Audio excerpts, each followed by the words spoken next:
One of the things I learned, which was completely by accident, because I've always heard about like kids clubs if when you travel, and I just like, why do I need a kids club? I want to spend time with my kid. But even if you use it 1 or 2 hours a day, it helps so much because they like this interaction. Kids like the interaction with other kids and some kind of plays. And I remember once we went to Greece a couple of years ago, and at the end of the 2 weeks, my daughter was completely bored. She just needed to play with somebody, like a child. And by accident, our last hotel had a kids club for free. So she went and started playing with other kids, and she would be so happy and excited to just go there and make some crafts. And I'm like, that's why it's such a great thing to have. So if possible, I would say, especially for kids that are getting a little older and that they have a lot of energy, try to stay at the hotels that do offer, and Hyatt hotels, many of them do, or the resorts, that they have a kids club so they can burn a little bit of energy, have some kids to play with, even if it's a couple hours a day. And that really helps. The other thing is it depends on the family, but my daughter loves swimming and being on a beach or a pool. So we always try to somehow, even for part of the trip, to go somewhere that the hotel should have a pool. That's the number one rule most of the time. Or go to a beach that, as part of the trip, so there's something to look forward to for her. And that's been working for us. Hey there, Points people! You just heard a clip from Hani Hojati. Hani is a physician who dove into travel hacking in December 2023. She's also a student in my Points Accelerator program, and I am so proud of all that she has accomplished. She's already booked several trips using points for her family of 3. Hani and her family have used points for luxury travel, such as flights on Q suites, and to stay at lots of different Hyatt properties. In this episode, Hani and I discuss the challenges of traveling as a family while she works as a physician. We also discuss the challenges that Hani has faced earning and redeeming points in her profession and tips for traveling with children at any age. If you want to fly Air France business class like Hani did, consider the Capital One Venture X card. The points that you earn on this card can be transferred to Air France's Flying Blue program. The card also comes with a $300 credit for the Capital One travel portal and Priority Pass airport lounges. Remember, if you decide to apply for the Capital One Venture X card or any other card, never ever apply directly through Google. Always use a friend or creator's referral link. And if you're interested in supporting this show when you apply for your next card, check out geobreezetravel.com/cards. And if you're not sure what card is right for you, I also offer free credit card consultations at geobreezetravel.com/consultations. And we have links to the Capital One Venture X card, the Points Accelerator waitlist, and the free consultation form for you in the show notes as well. And now, on with the show.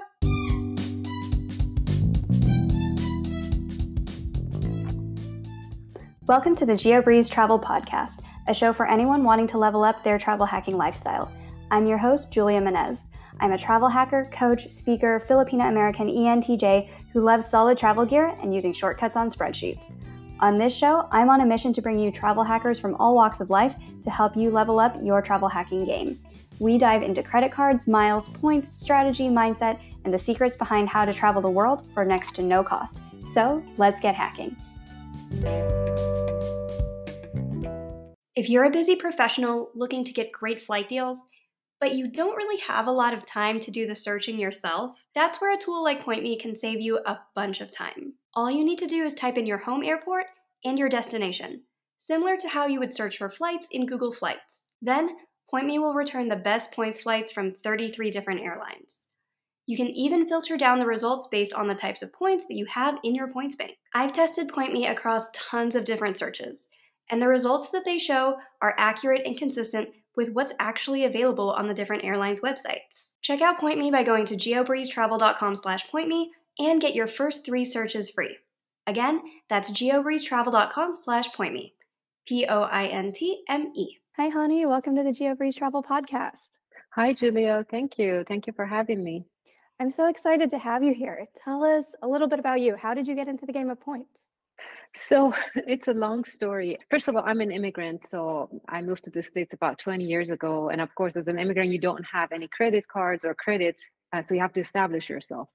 I remember I started with a secure card, but then the very first credit card offer I received was from Amex Gold in the mail. And I was just like, oh, this looks pretty. And I have an offer. So I'm going to get my credit card. So Amex became my first credit card ever in the US. It was probably back in 2006 or 2007. I can't remember.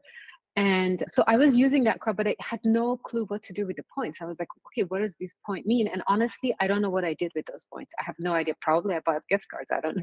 And until it was about 2011 or so, and I really wanted to travel, I was in New York City, and I looked up my city account. By then, I had a couple of city cards and I had thank you points. And I was just like, let's see what can I do. And I think City walks you through how to use the points. So it took me to like, oh, you can book the travel. So I used, I don't know how many city points and through their portal. And I booked a 3 or 4 nights trip to Miami, which included a flight and hotel. It was a South Beach. And I was so excited. I thought, oh my God, this is really cool. But that was it. I never tried to accumulate more points or repeat that, but it just stayed with me. Oh, this is a cool way of using the points. And again, fast forward, and I've come across the points guy, and I was just like, I never dug into it. I was just like, oh, it's probably I just have to travel a lot to get points. I don't know what they're talking about. And in 2022, we went to Mexico, and I was really burnt out. I was really tired. So I decided we were on the beach, and I was just like, I wish I could do this traveling a lot more. And I was just like, you know what? Let me read that points guide just one more time, see what they're talking about. And then I started understanding, oh, maybe there are easier ways to collect points, or maybe I wasn't still in the right mind. I couldn't understand exactly how, but I started figuring it out a little bit more until, when it got really serious and I really got a hang up, okay, what it all means was last December of 2022, I was on Facebook and suddenly one of the recommended groups to me was Point Me to First Class for Women's Physicians. And I was just like, oh, what is that? So it's like, okay, let me join. And I joined, and it was suddenly a different world opening up because I know you, Devin, and she is wonderful herself, and the group is amazing. So there was so much information on that website and group, and everything was so simplified. And I started listening to Devin's a few tutorials that she has, and I was just like, oh, now I get it. So basically, I started doing it seriously at that point, and then I was just like, okay, I need to learn more. I need to learn more, and I wanted to listen to podcasts because I have a lot of driving during the day. And I found you, and I loved your posts and your tutorials and all of that. And eventually I signed up for your course, and that's all it took off basically from there. Tell us a little bit about your day-to-day life outside of points. Like, how are you earning your points? Because you're a physician. That's how you Right. found this Facebook group. What are some of the benefits, but also some of the challenges of being a physician who's wanting to travel on points and miles? So the benefits, I feel like we probably have more costs for different reasons. So it makes it easier to meet, maybe sign up bonuses and all that. The challenges is that not all of us have businesses per se. There are some physicians who have private practices, so of course it comes with a lot of expenses. But if you're working for an organization like me that is employed by another organization, I don't have much business expenses that I can rely on. I do have a side business, but it's nothing that I could rely on the expenses for that. So I think that's the downside of it. The day-to-day life. So this year it was a very unique year for us because I started this whole point business in December, and then suddenly without having any plans, and I applied for 2 credit cards, I think, by April. And then in June, we bought a new house. So as soon as I found out they like a house and put an offer and it was accepted, I stopped applying for any credit cards. And I had 2 business cards applied by then, which didn't affect anything, and it went well. But buying the house and eventually the remodeling costs came. And so that was a lot of big costs for us, although it's not even, we just did like very little remodeling. It's going to be done down the line. But I think those costs really helped us to be able to accumulate a lot of points, especially this past Thanksgiving, because I knew I have big expenses, so I wait for the Rakuten and all of that. So I think that was a unique year. I hope every year I will have a reason to collect that many points. I don't know. Yeah, what's future plans? If you're like, well, we're not going to remodel our house every Right. year, what's the plan going forward? I did sign up for a few credit cards, which I think that I did collect probably about 500,000 points that way. I don't know how sustainable would that be long run. It's still something I'm trying to figure out, but I think that's definitely one way to go. And especially the business cards really help. The other thing that I think really helps is just trying to put as many costs and expenses I can on the credit card as opposed to using debit cards. Because I remember when a few years ago, or you hear it all the time, don't credit cards are bad, don't use credit cards. So I had a bunch of credit cards that I stopped using altogether, just debit card, debit card, debit card. Imagine like got married 6, 7 years ago and everything was on the debit card. I'm like, oh my God, why did I do that? I just I'm so mad at myself, but I had no idea. So if you put these costs and I don't know, childcare costs, a lot of things that really helps. So I think we should be able to sustain it to a degree. I don't know how many points I'll be able to accumulate, but we'll see. And the other thing is, most of the points accumulated this year was me. My husband is semi cooperative, so he does like it depends on his day. Like one day I tell him, he's like, no, no more credit card. I'm not getting a more credit card. And then 2 days later, and he's like, okay, send me your referral. And so he opened up, I think, two credit cards, which I think is great for the level of resentment he has towards credit cards. But so it's been mostly me, but I feel like as he realizes the benefit of it, he might be able to participate more and we will be like the two player mode will help us too. For everybody who's listening, who's like, I cannot get my player two on board with this, what is your advice for how to slowly or quickly bring on a player two to help with the points earning game? So I think first of all, which I think a lot of people do, is just show them a taste of it, right? Like the very first trip, I think he really probably couldn't believe. And I said, "Hey, I booked our flights to France business class," and he's like, "Oh, okay." And he didn't say anything. Like he didn't want to say it in my face, but I think he had doubts that if it's really going to happen. And then he's like 6'2", so economy flight is really painful for him. Like I do a lot better on econ that he's always miserable. So just the fact that he could extend his leg and not have to be crammed up, I think he really appreciated it. So, and I think that trip really helped him to like understand that this is possible. And I also really encouraged him to read about this because I'm like, I'm explaining to you, but you need to understand that there's, because he's like, oh, will you like, this is not going to be good for our credit scores and this, and I'm like, no, read about it. It is. And I think he is reading on his own. So I think that also really helped with him willing more to be helping us. You mentioned the Air France business class trip. Tell us a little bit more about that. Like, how did you book it? How did you find the award Right. space? Walk us through, because this was your first big points redemption. Correct. That was the first one. So it was actually so December, as soon as I joined Devon's group and on Facebook, I learned through one of the posts how to transfer points. And everybody at that point said, oh, there's a transfer bonus. I think Amex had a transfer bonus like 20% to Flying Blue. So I opened the Flying Blue account and I was able somehow business Air France is easy to search for it. So I searched and it's interesting because our trip was for August and this is December.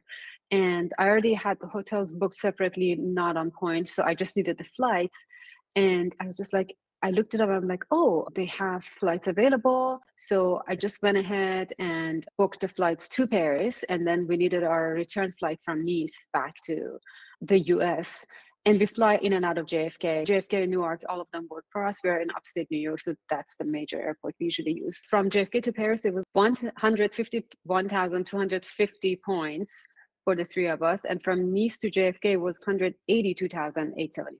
So it was reasonable, especially that it was not even a year out. It was probably 8 months out. So I booked right away and it was really exciting. I was just like, oh my God, I can't. And it was so easy. And I'm just like, oh, it's actually not that bad. Because the hardest part for me, even I knew you should transfer to partners, I was just like, how do you do that? Like, how does it work? And still I know like this Air France is easy and I feel like Amex probably easier because usually is instant. At least my experience to any airline I've transferred, it's been instant. So I think that really helps. I know sometimes people say like ANA, it's going to take a couple of days and you may lose. So I think that's going to be a little nerve wracking. I may not even go around that because if my points are stuck there, then what am I going to do? And the flights are gone. So that was a nice trip. And Air France is nice. I agree that probably is not the best, but the food was pretty good on one way at least. My daughter wasn't very happy because she's a picky eater and she didn't like anything on her tray, but they were very kind to her. So we did have a nice flight back and forth. What was the food on Air France? So I think to Paris, I believe it was fish for me, and I wasn't that impressed with that. On our way to France, I wasn't that impressed, and I was so tired. I just wanted to sleep. I'm like, just leave me alone, and they would come like with drinks, and I'm like, no, I just want to sleep. Just let me. So that was good. I felt that way with British Airways, where they're not known for their food anyway, but I was like, this food's just okay. But the best sleep I think I've ever gotten on a plane, and it could have been just the time of night as well, but I slept probably a good 6 or 7 hours out of the 11-hour flight that we had from London Right. to Las Vegas. So sometimes, like, even if the food's not good, if you can get a lot of rest or something, that makes the trip so worth it. I agree. I think that that's for me the best point. Of course, I hear all of these aspirational business class or first class, and the food it's amazing. And if I ever come across them, I would probably book. But my main purpose is to be able to sleep on these long flights. When I travel internationally, when we get there, I'm usually so tired. The first day, it's just like I just want to sleep. Please leave me alone. Like, so I feel like getting a good night's sleep is really, really helpful before getting there. For sure. Did you price out if you had paid for all of this with money, how much would this entire trip cost? I think that flight would have been round trip about $18,000 at least. Yeah, I would never pay, even if I could, because it's just like to me, like you can do so many better things in life with $18,000 than like good for people who can afford it and do it. But no, that would not be an option for me. Did So. you use points for your hotel as well or just flights? No, again, the hotels are booked earlier in advance, and they were not. Well, actually, accidentally, we stayed at the Hotel de Louvre. I booked it with by cash, and I didn't even know it's part of Hyatt back then, but it ended up being part of Hyatt. And but our Nice flight hotel was not is any of the families, kind of an independent hotel. So we stayed in Antibes actually. So we wouldn't even be able to book it on points. But I think if I knew, and if I had the enough points, I would have definitely gone with booking on points as opposed to paying cash for it. I think a lot of people are surprised sometimes to hear like, well, if doctors can't even like pay for these flights on points, like who is doing all of this? I don't know who is paying for flights on points versus cash. When I'm there, I assume a lot of business travelers when Mhm. it's a company paying for it, but yeah, $18,000 is a lot. Is a lot of money. Yeah, I can't like I can't understand. Again, it's first of all having the ability to pay that much money for one trip and not affecting you in any other areas of your life. To me, it doesn't sound reasonable. Unless again you're making millions of dollars a year, that doesn't really count. But I feel like for anybody, even if you just think about it from the investment aspect, even if you have the money to spend, you can do a lot better things with that instead of just spending it on a flight. Yes, it's an experience, but that's it. There's nothing else behind that. So I don't know either. A lot of the doctors that I come across who I'm like, oh, you're trying to get into points and miles, like, what's the main challenge that you are facing? A lot of them are just like, I don't have time to do this. I don't have time to learn this. This seems really complicated and hard. Where some doctors are like, I have enough to like maybe just pay for the economy flight and just do that instead of paying somebody to learn or spending the time to learn myself. How did you approach that? Because you're a busy person too. Yes. And I completely agree with that. Like sometimes I think about it, I'm like, oh my gosh, like sometimes it's easy. Like Air France, if you're looking a year in advance, the flights are almost always available, even if you have a large family, you book it. But if you want to go to other destinations and that you cannot use kind of these airlines that are more availability, it can get very exhausting because you keep searching, you keep going to search engines and different airlines and you can't find. So it is frustrating at times, and sometimes we're like, yeah, maybe it's easier to just pay for economy and just be done with it, which is obviously an option. But I feel like it's first of all, there's a thrill in hunting, and I feel like I like that. I enjoy that part, and I love travel. I feel like all of us who are in this point game, we love to travel. So my husband knows the only thing that really excites me is like if planning a travel, which I'm always doing. And he was like, I lost track of how many trips you've booked already.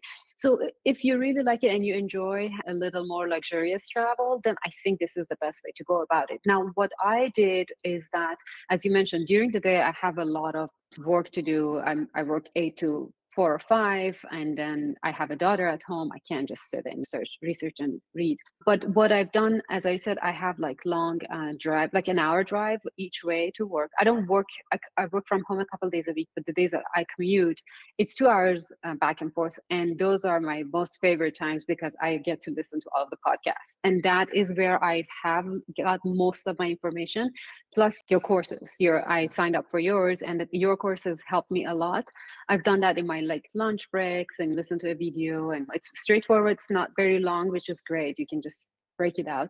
So that's, I think that's how I did it and still do that because you have to stay up to date. They keep changing. The program's changing, they devalue. So if you don't keep up, you're gonna be out of the game quickly. So that really helped me just dedicate any free time I have on driving and stuff to listen. And I think that's been the most effective for me. I would like to have more time to read more or different websites. I really just don't get enough time for that. Listening is my best option. I feel like we have so much more condensed information these days. I can't imagine people like 10 or 15 years ago trying to read terms and conditions and piece all of this together on a train or something like Right. that. I think that if you can use these different resources that like Devin's put together, I put together, a lot of us in the Mhm. community have put together, Right.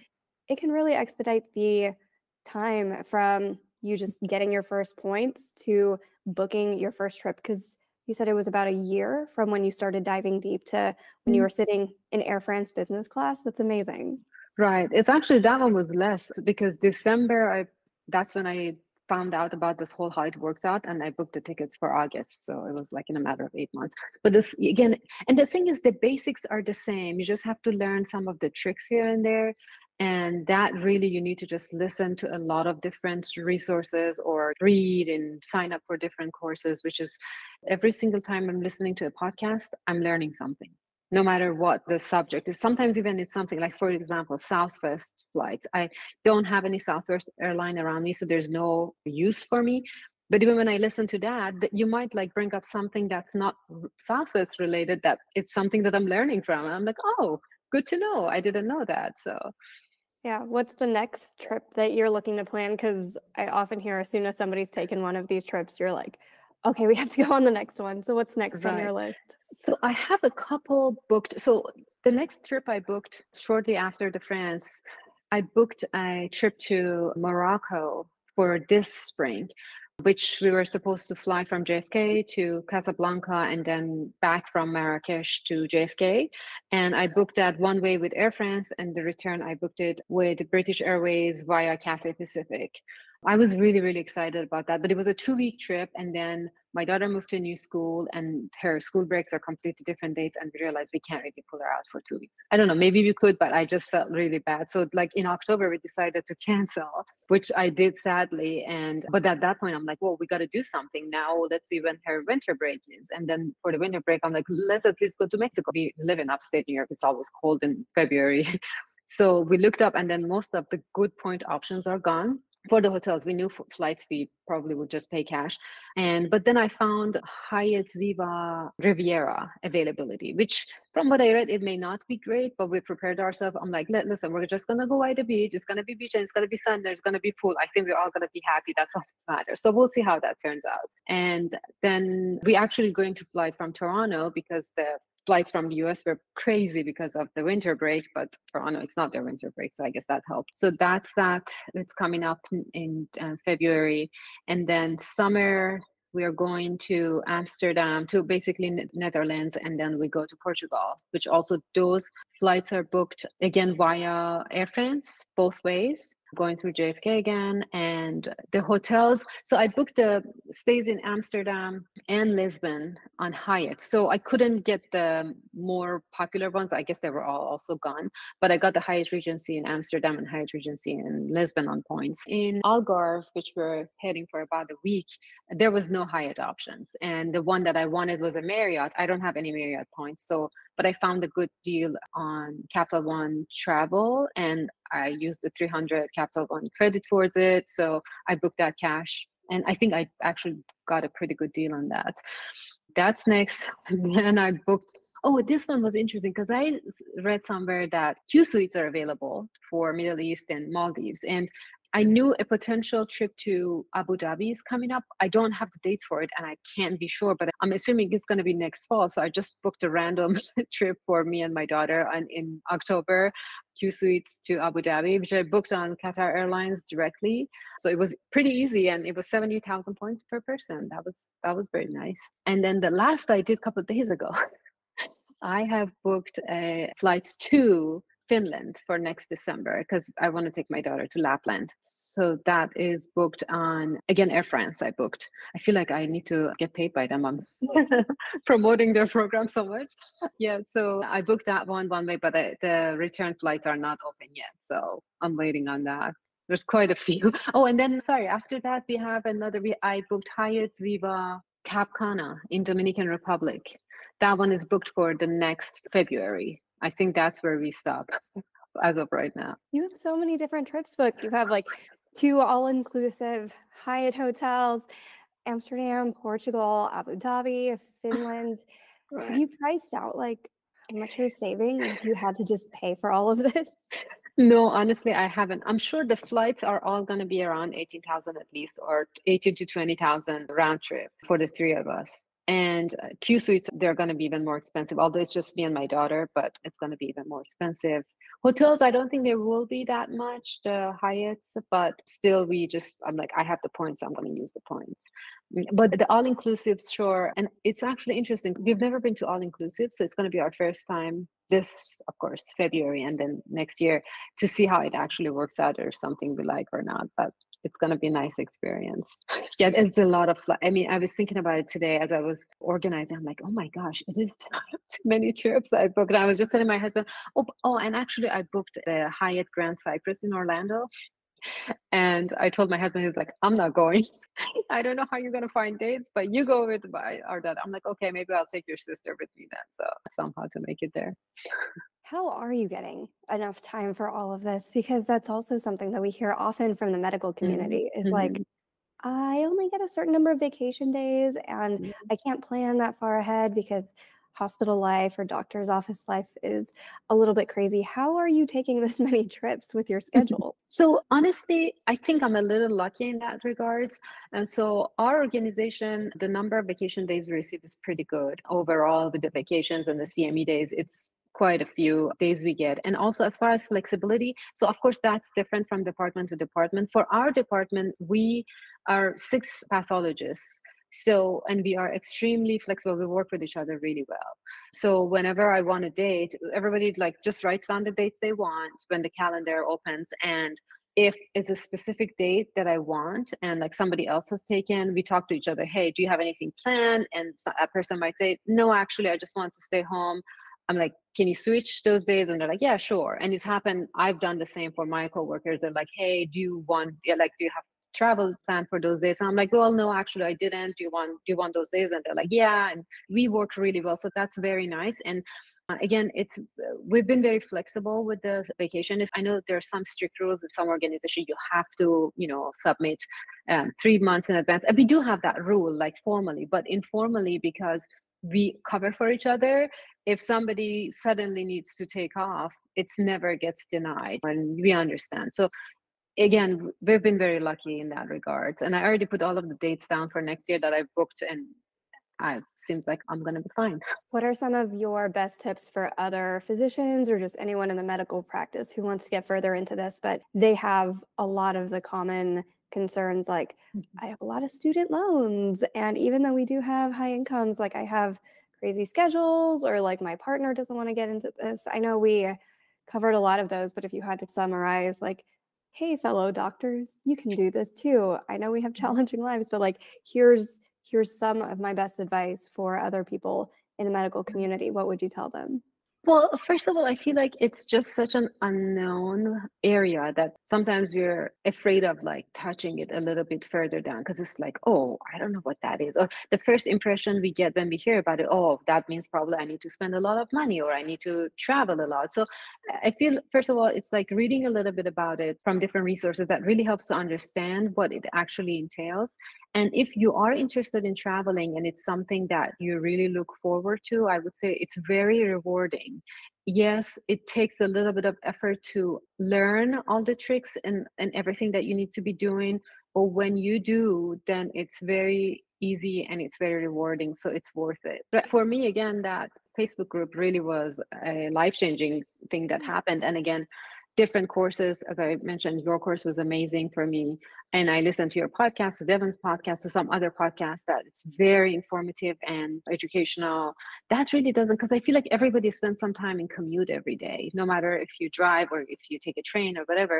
And many of us, from when I talk to people, a lot of people, not some people like to listen to music, but a lot of people like to listen to podcasts. So if you are interested, I think that's a great opportunity to learn and expand the horizon about what's possible. For sure. And you have booked so many different trips. I'm so excited for you with everything that you've accomplished in the last year, especially with just the number of points trips that you've booked and the variety.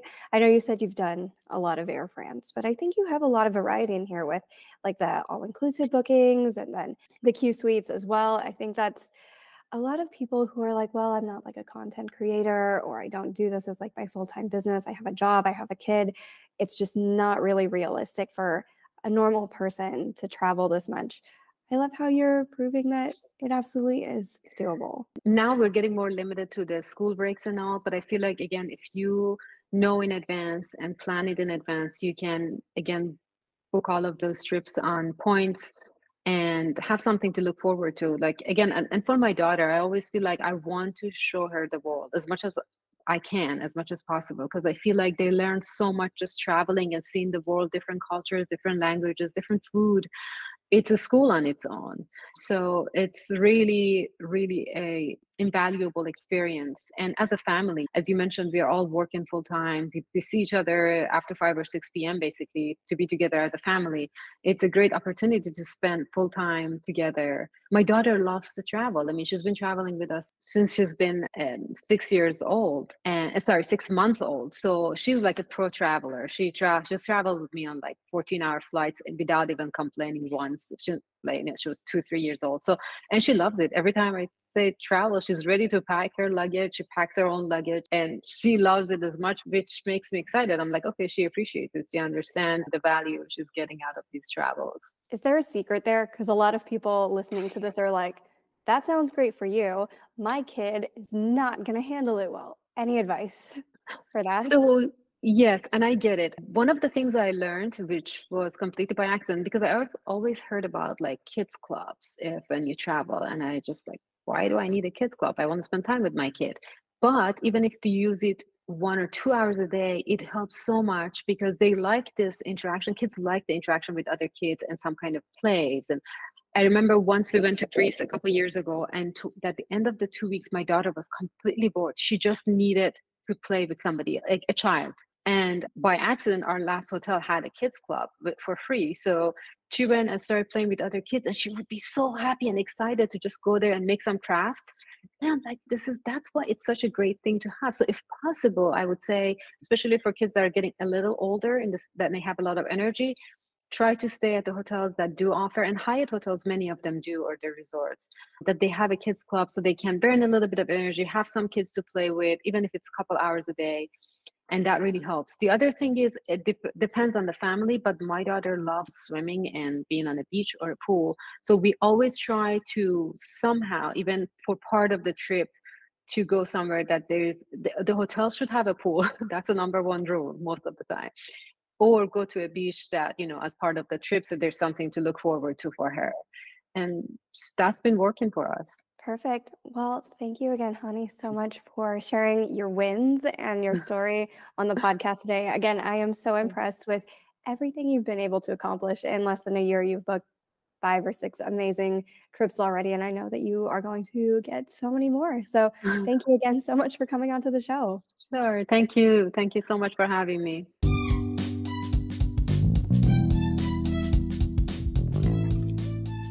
Thank you so much for listening to today's episode of the GeoBreeze Travel Podcast. If any of the cards mentioned in today's episode piqued your interest, please check out the links in the show notes for more information on any of the cards. Also, if you apply for a card using the links on that page, I may receive a commission too, so please and thank you. P.S. I hear the links work better in Internet Explorer or Safari, and sometimes the credit card applications tend to glitch out in Chrome. Additionally, it would mean the world to me if you could subscribe to this podcast, leave a 5-star review, and share it with a friend. And if you would like to make even more travel hacking friends, please sign up for the Patreon to access our monthly masterclass hangouts, We dive deep into a particular points program each month, and you'll get to ask all of your travel hacking questions and enjoy being around other people who enjoy points and miles just as much as you and I do. If you would like an invite to the next one, head over to geobreezetravel.com/hangouts to sign up to be on the invite list. Take care and happy travels!